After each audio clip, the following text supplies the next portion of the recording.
UFOs, people from elsewhere, things from elsewhere, all of these things that we talk about, ghosts. Back in 1997, a mysterious fax landed on Scott Bell's desk, the legendary host of the late-night radio show Coast to Coast AM. The message came from a guy named Mel Waters, who had a wild story to share. So, when did you first find out about this whole thing? Well, Mel said it's always been there.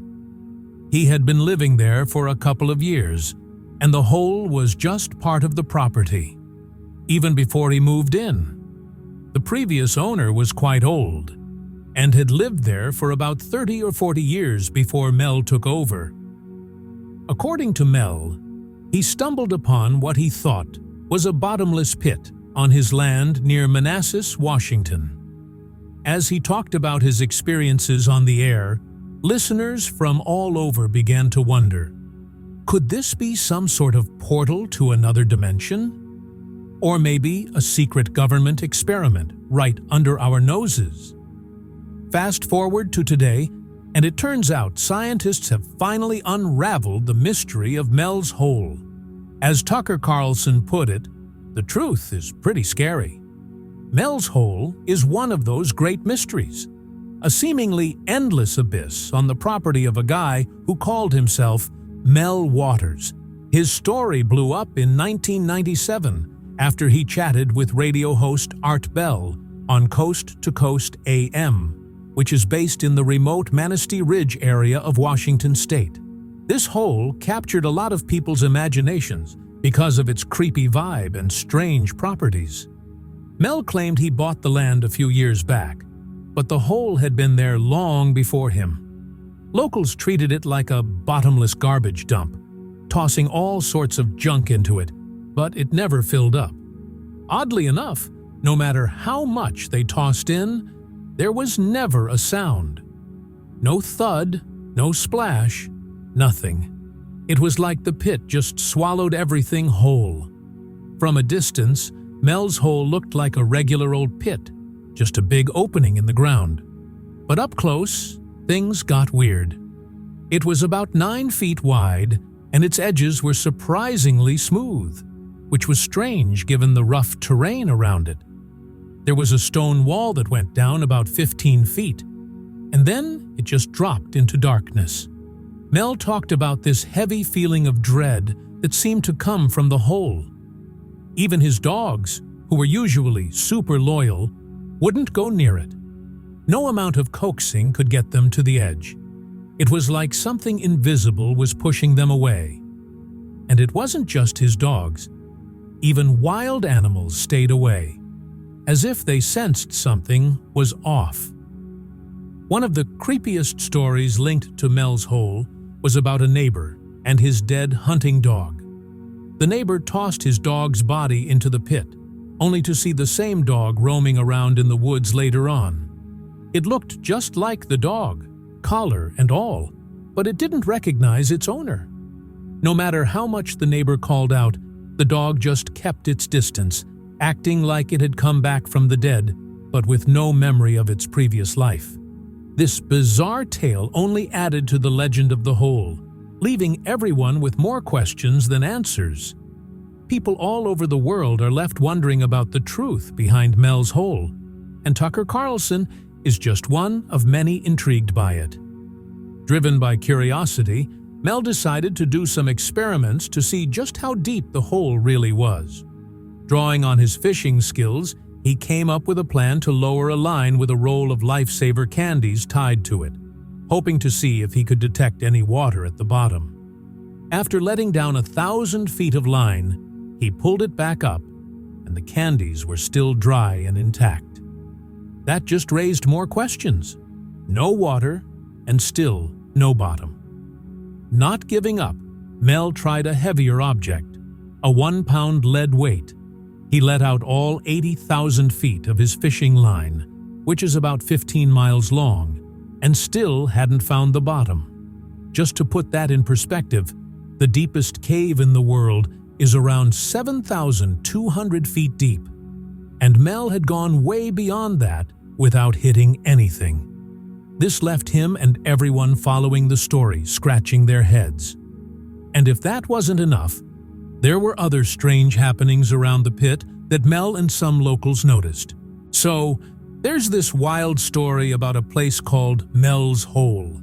Some folks claim they saw a beam of black light shooting out of this hole, which totally seems to break the rules of physics. And get this, radios nearby would start playing old tunes or broadcasts from way back, like the hole was somehow tapping into different timelines.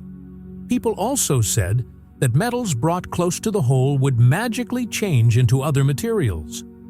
Things got even weirder when Mel, the guy behind the story, said the feds took over the land. They made him lease it to the government under some shady circumstances. The official line was that it was the site of a downed plane, but a lot of people thought the government had stumbled onto something way more important. With the land now in federal hands, Mel said the lease payments helped him move to Australia. Over the years, the tale of Mel's Hole has kept people hooked and scratching their heads. The mystery deepened when a Native American medicine man named Red Elk said his dad showed him the hole back in the 60s and claimed it was bottomless. Red Elk thought the hole had some serious spiritual importance, way beyond just being a strange pit with deep and weird stuff going on. Then there's Mel, who got people buzzing on the radio with his bizarre stories and experiments at the pit. Every new revelation seemed to defy logic and science, leaving everyone even more puzzled.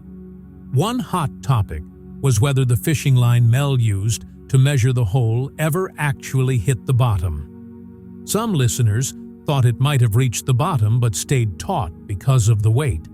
Others said that with 80,000 feet of line, it should have snapped if it had no support. What really got people thinking was that there was no sound, no echo, nothing to suggest that anything thrown in ever hit something solid. Then there was this quirky idea from a guy named Oddball.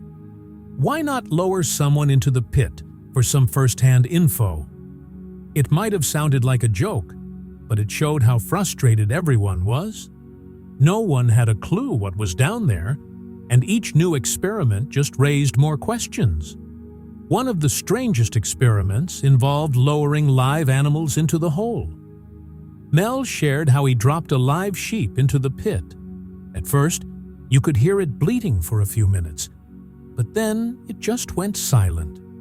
When they pulled the sheep back up, they were horrified to find it cooked from the inside out, and inside its body was this weird living creature with eyes that looked a lot like human eyes. What could have caused such a freaky transformation down there? And what was this creature? Mel didn't stop there. He said this strange being healed him of cancer before jumping back into the dark hole.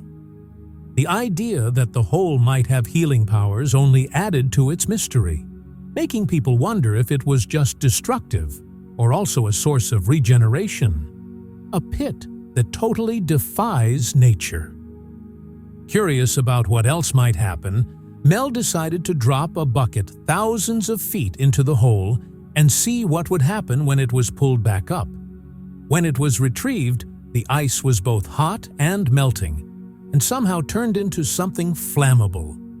How does ice, something that's supposed to be cold, turn into something that can catch fire?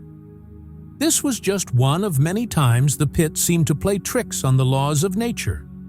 And then there was the sound, or the lack of it. Usually, if you shout into a deep space, you expect to hear an echo. But not at Mel's Hole. No matter how loud you screamed, the sound just vanished into the abyss. It felt like the pit was swallowing not just objects, but sound itself. The silence was eerie. One of Mel's biggest worries was what would happen if a human went into the hole and didn't make it back. He'd heard creepy stories about animals that had died near the pit, only to later be seen alive and somehow changed. Remember that story about the neighbor and his dead dog? While the idea of resurrection intrigued Mel, It also freaked him out. What if a person died inside the pit? Would they come back? Mel also hinted at some bigger stuff going on when he talked about a strange incident with fiber optic equipment sent to a warehouse in Ellensburg, supposedly collected by an Israeli group. He wasn't sure if it was linked to the hole, but it sure suggested that whatever was happening, there was way beyond the local scene. Another truck driver mentioned delivering large scientific instruments from Lawrence Livermore National Lab, which does military work, adding to the speculation. And the story just kept getting crazier. Mel claimed that this strange creature from the pit cured his cancer before disappearing back into the depths. The healing seemed miraculous, but it only added to the mystery of what was really lurking in that hole. So, there's this weird place called Mel's Hole, and it totally explains why animals steer clear of it. Birds won't even fly over it, and dogs keep their distance. It's obvious that whatever's going on inside that hole affects everything around it, living or dead. Odd Bell even suggested that Mel could turn this whole situation into a business opportunity, letting the government or companies use it to get rid of hazardous waste. If the hole really doesn't have a bottom, it could just swallow up dangerous stuff like radioactive waste without any issues. Mel didn't completely shoot down the idea, but he was quick to say that the hole hasn't harmed the local environment at all, even after years of people dumping all kinds of trash into it. When it comes to the actual location of Mel's Hole, there's not much solid info, just a lot of guessing and vague directions. Over the years, Mel Waters and others who claim to have found it have kept pretty quiet about where it really is. All we know is it's supposedly somewhere on Stash Ridge, about 9 to 10 miles southwest of Ellensburg, Washington. But figuring out its exact spot has been tricky, which just adds to the mystery of what might be hidden there. One person who got curious about Mel's Hole was Jack Powell, a geologist from Ellensburg. Jack, who worked in petroleum exploration and even taught geology at Central Washington University for over 10 years, first heard about the hole while driving home one night. He caught the story on Art Bell's Coast to Coast AM, a radio show that dives into all things paranormal, from UFOs to Bigfoot. At first, Jack didn't take it too seriously. He thought it was more entertaining than factual. But something about Mel's Hole really grabbed his attention. Maybe it was because he knew the area well. He had spent his youth exploring the Kititas Valley and remembered an old mine shaft that could have been mistaken for something as wild as a bottomless pit. Mel described this old mine as being maybe 90 feet deep, or possibly 300 feet back in the day. But Jack wasn't convinced it compared to the crazy depths people said Mel's Hole had, which were rumored to be miles deep. The intrigue around Mel's Hole doesn't stop with where it's located. The area around Ellensburg has its share of creepy spots that fit right into the idea of something supernatural lurking beneath the surface. If you're on the hunt for the hole, driving along some of Washington's roads can definitely ramp up the mystery. Take SR 900, for instance. This road runs between Renton and Issaquah, and a lot of drivers say they get a weird vibe while navigating its dark, twisty turns. The dense forest lining the road gives off an eerie feeling, especially at night when thick fog rolls in, making it even harder to see. There aren't any streetlights for miles, and the weather often adds to the spooky mood. Some travelers have even claimed to see shadowy figures on the side of the road, though whether they're real or just tricks of tired minds is up for debate. Another road that can give you the creeps while searching for the hole is US 12. This highway cuts through some of the most remote parts of Washington, and driving it at night can leave you feeling totally isolated. The road's known for its tricky curves and steep drops, where one wrong turn could send you tumbling down. Then there's SR 20, which is Washington State's longest highway, stretching over 436 miles. It connects the western part of the state with the east, but a lot of it gets shut down every winter because of heavy snow. The road's curves and often bad weather make it notorious for accidents, with some stretches being so remote that you feel like you've left civilization far behind. If you were to stumble upon something as strange as Mel's Hole, SR20 is definitely the kind of place where it could happen. For those who really crave adventure, there's Harts Pass Road, also known as NF5400. This road winds up to Slate Peak Lookout and is famous for its narrow lanes and scary drop-offs. One of its creepier nicknames is Dead Horse Point, which gives you a hint of just how risky the drive can be. Squeezing a car or truck through here feels like flirting with disaster, with high cliffs making it a real nail-biter. If there's ever a place that captures the danger and mystery of Mel's Hole, it's definitely this road. And let's not forget the mysterious connection with Native Americans. We mentioned Red Elk earlier, but he's not the only one linked to Mel's Hole. Back in September 2001, after a few appearances on Coast to Coast AM, Mel Waters got an invite from a group of Native Americans in Nevada. They were really curious about Mel's knowledge of natural medicine, especially the cool plants he grew near that infamous hole in Washington. They wanted to learn more about his research and their traditions, so Mel decided to check out their reservation. When he got there, he realized the visit was about more than just plants. The locals were super interested in his experiences with that mysterious home of his. After a few days of swapping knowledge about natural remedies, they took Mel on an extraordinary trip. What they showed him was mind-blowing.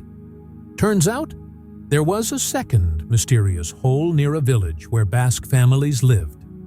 This hole looked a lot like the one Mel had talked about in Washington. It was about 9 feet wide, but had a metal collar around it instead of the stone walls of Mel's original hole.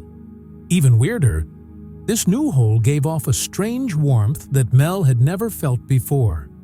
Just like the first hole, it created this eerie silence that freaked out both people and animals.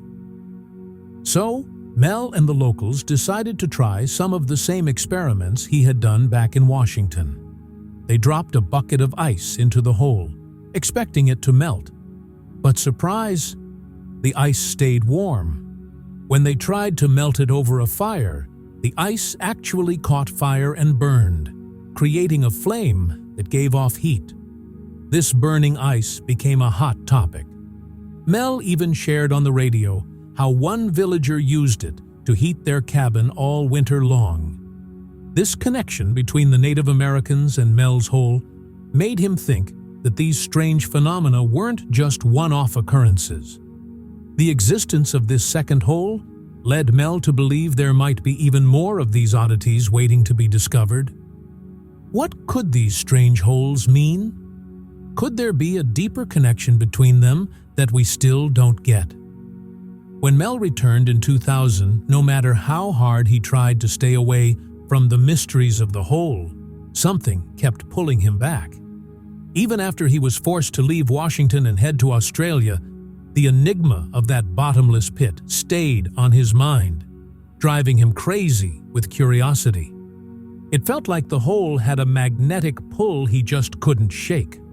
In December 2002, Mel popped back up on Coast to Coast AM with some new and puzzling updates. His return caught the attention of authorities again. The craziest part of his update was about the ever-burning ice. This ice was no ordinary ice. It didn't melt, but instead caught fire and emitted heat when exposed to flames. A Basque man living near the hole thought he could use a small can of this burning ice to heat his wood stove during the winter. What happened next was unbelievable. One day, he came back to find his wood stove had sunk through the floor, crashing down a foot into the ground. The burning ice had somehow messed with the structure beneath the stove, making it weak enough to collapse. But instead of giving up, the man fixed the stovepipe and kept using it, even though it was now sitting below ground level. For a bit, everything seemed fine. But a couple of weeks later, the whole cabin started falling apart. The walls turned to dust, and the whole place collapsed, forcing him to move in with his brothers. This left the man scratching his head, so he reached out to Mel to share his weird story. Intrigued by the effects of the burning ice, Mel decided to consult one of the mysterious officials he met during his time in Australia. This official was super interested in Mel's research and urgently asked for the cabin's exact location and directions. With no other choice, the cabin owner gave them the info and watched from a distance as a team showed up with cranes and heavy machinery. The arrival of this team just added to the mystery. They struggled for hours to lift the wood stove, which had become unusually heavy. Chains and cranes couldn't budge it until, after a lot of effort, they finally got it out using water and sheer force. The stove was loaded onto a big truck, and the team left without saying a word. This only made Mel more paranoid. He started feeling like he was being watched, possibly by some secret organization or the authorities. His unease grew, and he began to avoid going back to the hole, worried that it might be discovered because of him. Mel had always suspected there was more to the hole than just a geological oddity, and now it seemed like others were just as curious about what was beneath it. The authorities' interest wasn't new. Mel had caught their attention before, especially after his earlier experiments with the Washington hole, which led to some strange happenings, like dead animals coming back to life and that eerie silence. But this time, the involvement of a heavy machinery team suggested that whatever was going on around the hole was way more significant than anyone had originally thought. Mel was feeling pretty anxious, but he just couldn't shake the urge to dig deeper into his investigation. The pull of that mysterious hole was way too strong to ignore. The last time he tried to check it out, though, things got super weird. What used to be Mel's little secret was now a heavily guarded spot, totally taken over by federal agents. The official story? A plane crash. At least that's what a guy in a suit claimed, while people in biohazard suits were lurking in the background. But Mel wasn't buying it, and soon enough, rumors started flying around. Locals were convinced that the government's interest in this pit was more than just a simple accident cover-up. They thought something really bad had been discovered down there, something the government was desperate to keep under wraps. Fast forward a few years, and Mel decided to make a comeback to Washington, ignoring all the restrictions they'd slapped on him. His bold return didn't last long, though, because a strange series of events kicked off. While he was on a bus heading to see his nephew, a fight broke out. When the police showed up, Mel blacked out. When he came to, he found himself in a San Francisco alley, missing his wallet, keys, and, freakishly, a few of his teeth. Plus, there were weird marks on his arm, like he'd been injected or experimented on. Mel never made it back to his place, and that's when the government really took control. People started seeing soldiers patrolling the area, and then, out of nowhere, satellite images of Mel's hole on Google Maps showed up, completely blacked out like they were trying to hide something. This wasn't the first time something crazy like this happened. In Russia, there's a hole called the Kola Super Deep Borehole, which goes more than 40,000 feet into the earth. Researchers there claimed they heard some disturbing sounds, like cries and screams that folks thought might be the voices of the damned. Some even called it the sounds of the devil. And if Mel's hole was even deeper, what horrific stuff had the government stumbled upon that they didn't want to share? Well, just wait until you hear what scientists uncovered at the site. It's a wild discovery, and it's confirmed. After years of speculation, a team of researchers in hazmat suits cautiously approached the infamous hole, thinking it was just another geological oddity. But what they found was anything but ordinary. The hole wasn't just deep. It had this bizarre energy source that broke all the rules of physics. Tucker Carlson even jumped on his show to talk about the shocking find, saying, "It's disturbing. If this exists, what else is out there that we have no clue about?" His words echoed the growing unease among the public and experts. The scientists, still processing their findings, revealed that the energy coming from the hole couldn't be explained by any current scientific theories. One of the lead researchers, standing over the gaping pit in his hazmat suit, said the hole seemed to bend time and space itself. Tucker's chilling comment hit hard. "We've spent years thinking this was a myth. Now, it's not just real, it's something way more dangerous. We're only scratching the surface of what this could mean." So, while the mystery might have been solved, what they uncovered is even scarier. What do you think about this terrifying discovery? Let us know in the comments.